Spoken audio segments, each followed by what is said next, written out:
than solutions. Okay, நீங்க எப்படி பாக்குறீங்க அக்னி இந்த முடிவை? சந்தோஷமா பாக்குறாரு. இல்ல அவரு சந்தோஷமா பாக்குறாரு. துரைமுருகன் மாதிரி ஒரு ரியாக்ஷன் அக்னி சார். அதாவது ஒரு ரியாக்ஷனை கொடுக்கலாமான்னு யோசிக்கிறாரு. நான் பேசவே இல்லை சார். கேள்வி உங்ககிட்ட இருந்து வருது சார், பதில் என்கிட்ட இருந்து வரணும். ஆனா 3 பேர்ட்ட இருந்து வருதுன்னா பிரியன் சார் அடுத்து என்ன சொல்ல போறாருன்னு தெரியல. என்னன்னா ஒரு எதிர்பார்ப்பு தான் சார். கரெக்ட். எனக்கு அடியனுக்கே எதிர்பார்ப்பு இருக்கிற போது ஹார்ஸ் மவுத்ல இருந்து வருது சார். இது தமிழ்நாட்டுல வந்துருச்சு பாத்தீங்களா? வரலையேன்னு எனக்கு ஒரு ஏக்கமா இருந்துச்சு. அதாவது சார், தமிழ்நாட்டுல நெருக்கடிகள் சூழ்ந்த போதும் கொள்கை நெறிப்பிடியில் வாழ்தல் வீரம் அப்படின்னு சொல்லி என்னுடைய கல்லூரி காலகட்டங்களில் கல்லூரியில் வந்து பேசிய ஒரு தலைவர் தான் அண்ணன் திருமாவளவன் அவர்கள். இப்போ 3 விஷயத்தை இதை நான் பார்க்குறேன். என்னன்னா, அவர் யாருக்கு பாடம் எடுக்கிறாருன்னே எனக்கு தெரியல. திமுகவுக்கா பாடம் எடுத்தார் அவரு? நீங்க அதானே, அவர் தன்னோட நிலைப்பாட்டை விளக்குனார் சார். அந்த நிலைப்பாடு தான். அதை நீங்க அன்னைக்கே சொல்லியிருக்கலாம்ல. எப்பா நாங்க 4 சட்டமன்ற உறுப்பினர் போனாங்க. இதை இப்போ வந்து நான் திரும்ப வந்து மரியாதைக்குரிய உண்மையிலேயே சிந்தனை செல்வன் அவர்கள் வந்து ஒரு ஆரம்ப காலகட்டத்திலிருந்து அவரோடு இருக்கக்கூடியவர்கள். அதனால அவர்களுக்கு நான் திரும்ப தருகிறேன்.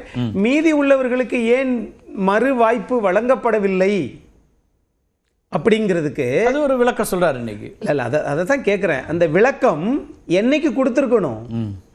அறிவிச்ச அன்னைக்கே கொடுத்துருக்கணும். அல்லது திமுக வேட்பாளர் பட்டியலை அறிவிக்கும் வரை விசிக வேட்பாளர் பட்டியலை அறிவிக்காதது ஏன்? முதல்ல சீட்டு உங்களுக்கு உறுதிப்படுத்தியாச்சுல, 8 சீட்டுன்னு.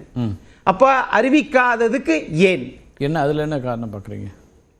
அது ஒரு காரணமும் இல்லை. அதுதான் இன்னைக்கு விளக்கிட்டாரே. இல்ல திமுக அறிவிக்கிறதுக்கும் விசிக அறிவிக்கிறதுக்கு என்ன இருக்குன்னு.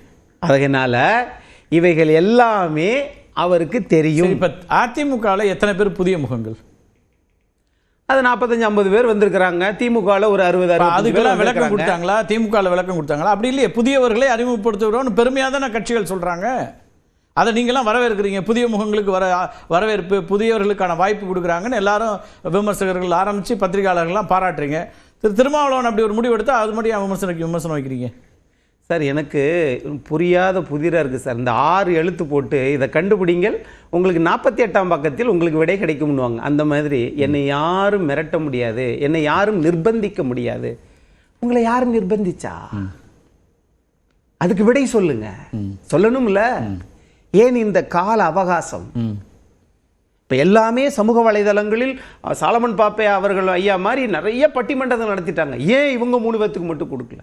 ஏன் அண்ணன் சிந்தனை செல்வனுங்க உங்களுக்கு திரும்ப வாய்ப்பு கொடுக்கப்பட்டது? இல்லை, அதை தான் எப்படி பார்க்கலாம்? ஒன்று, விசிக மீது அவ்வளவு நம்பிக்கையும் அவ்வளவு அந்த கட்சிக்கான எதிர்காலத்தை பற்றின அக்கறையோடு இதெல்லாம் பேசுகிறாங்களா, அல்லது வன்மமா இருக்கா? அவர் வந்து சதி இருக்கு, அவதூறுகள் இருக்கு அப்படிங்கிறாரு. இது எப்படி பார்க்கணும்? அது ரெண்டுமே தலைவருக்குத்தான் தெரியும். இன்னும் அக்கறையினும் பார்க்கல, வன்மம்னு பார்க்கல. ஆனால் ஒரு அரசியல் கட்சியில சமூக வலைதளங்கள்ல வந்துருச்சு அப்படின்னாலே அதுக்கு விடை விமர்சனங்கள் எல்லாருக்கும் உண்டு. அதுல விடை கொடுத்திருக்கிறார். அப்படிதான் பார்க்கிறேன். எனக்கு என்னன்னா 3 விஷயமா இதை பார்க்கிறேன். ஒன்று, தன் கட்சியின் நிலைப்பாடு. இன்னொன்னு, திமுகவினுடைய தொகுதி பங்கீடு, அதுல ஏற்பட்ட மனமாற்றமா, விருப்பமா, வெறுப்பா என்பதையெல்லாம் நாம சொல்லாம பாஜக உள்ள வந்துரும். அப்ப அதை காட்டுறீங்க பாத்தீங்களா? இது யாரை திருப்திப்படுத்துவதற்காக? சரி, அந்த குழப்பத்துக்கு விடை சொல்லியிருக்கணுமா இல்லையா? சொல்லலையே. ஆகையினால தன் கட்சியில ஏற்பட்ட இந்த கடந்த காலத்தில் இருந்து ஏற்பட்ட நிகழ்கால குழப்பத்தை, ஒரு முரணை இன்னைக்கு முற்றுப்புள்ளி வச்சிருக்கிறார். அப்படிதான் நான் பார்க்கிறேன். அதனால அவங்க யாருக்கு வேணாலும் சீட்டு கொடுக்கலாம், புதியவங்களை கொடுக்கலாம், நிக்க வைக்கலாம். அதனால அதெல்லாம் வந்து எதிர்பார்த்த ஒன்றுதான். ரைட். அடுத்த சுற்று உங்கள்கிட்ட இருந்து தொடங்கிடுறேன். இன்னொரு சப்ஜெக்ட்ல இன்னைக்கு 2 பேட்டிகள் வருது. அதுல திரு டிடிவி தினகரன் சொல்றாரு, விஜயகாந்தை போல விஜய் ஒரு தாக்கத்தை உண்டாக்குவார் அப்படின்னு ஒரு ஸ்டேட்மெண்ட் சொல்றாரு. ஆனால் அந்த தாக்கம்ங்கிறது அதனால திமுகவுக்கு தான் பாதிப்பு உண்டாகும் அப்படின்னு ஒரு பார்வை வைக்கிறாரு. அதே நேரத்தில் திரு வீரபாண்டியன் என்ன சொல்கிறாருன்னா, திரு விஜய் மட்டும் இல்லை, சீமானும் சேர்ந்து தாக்கத்தை உண்டாக்குவாங்க. அவங்க பிரிக்க போகிற வாக்குகள் அப்படிங்கிறது வந்து அதிமுக கூட்டணிக்கு பாதகமாக இருக்கும், எங்களுக்கு சாதகமாக முடியும் அப்படிங்கிறார். எப்படி பார்க்கலாம் அதை?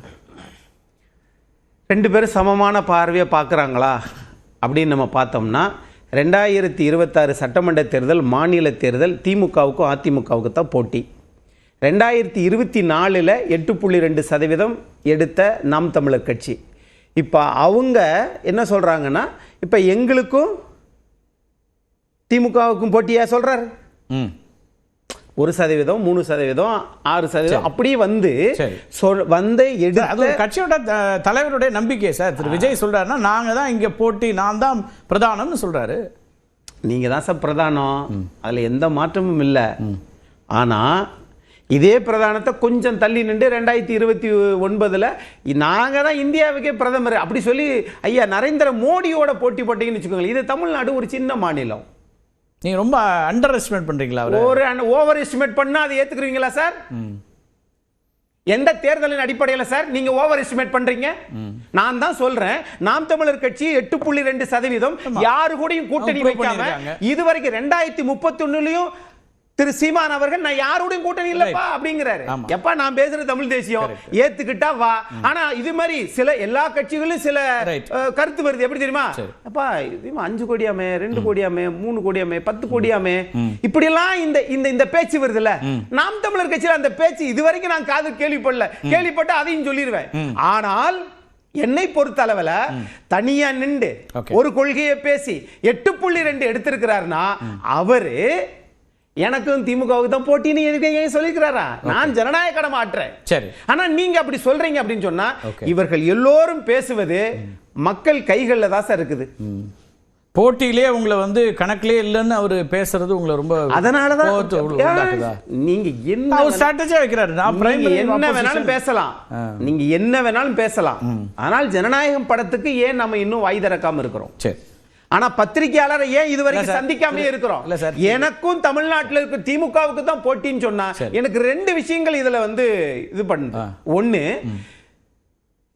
சில அழுத்தத்தின் காரணமாக கட்சி ஆரம்பிச்சிருக்காங்களா அல்லது இயல்பான ஒரு குணத்தோடு இருக்கிறாங்களா அப்படிங்கறதெல்லாம் இந்த வில்லிவாக்கம் கூட்டத்தில் தெரிஞ்சிச்சு.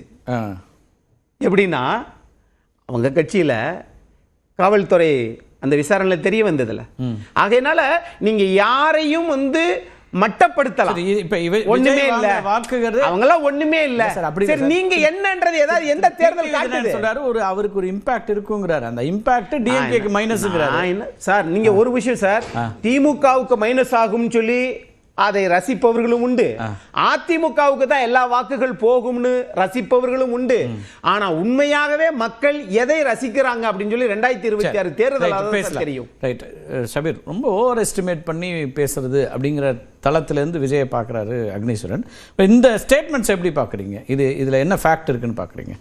Will he be a vote cutter or influencer or என்ன விதமாக அவருடைய வாக்குகள் அவங்க கட்சியோட வாக்குகள்ங்கிறது எங்கே இம்பேக்ட் உருவாக்கும்? 2 விதமான பாயிண்ட்ஸ் வைக்கிறாங்க. இதில் கடந்த டாப்பிக்லேருந்து ஒரு சின்ன பாயிண்ட்டை மட்டும் நான் சொல்லிடுறேன். அதாவது திருமாவர்கள் போட்டியிடுறேன் அப்படின்னு சொல்லும்போது அது ஒரு தாக்கத்தை நிச்சயமாக இந்த கூட்டணிக்கு வலு சேர்த்திருக்கும். இப்போ அவர் போட்டியிட மாட்டேன் அப்படின்னு சொல்கிறது வந்து அவர் கட்சிக்கு மட்டும் இல்லாமல் ஒட்டுமொத்த கூட்டணிக்கும் ஒரு பாதிப்பாக கூட அமைவதற்கான ஒரு வாய்ப்புகளும் அதிகமாக இருக்கிறது. அதை தொண்டர்கள் எப்படி எடுத்துப்பாங்கன்னு தெரியல. அதே மாதிரி தலித் சமூக மக்கள் வந்து அதை எப்படி ரியாக்ட் பண்ண போகிறாங்க? ஏன்னா அவர் நிற்கிறாரு அப்படின்னும் போது ஒரு விதமான ஒரு எதிர்பார்ப்பு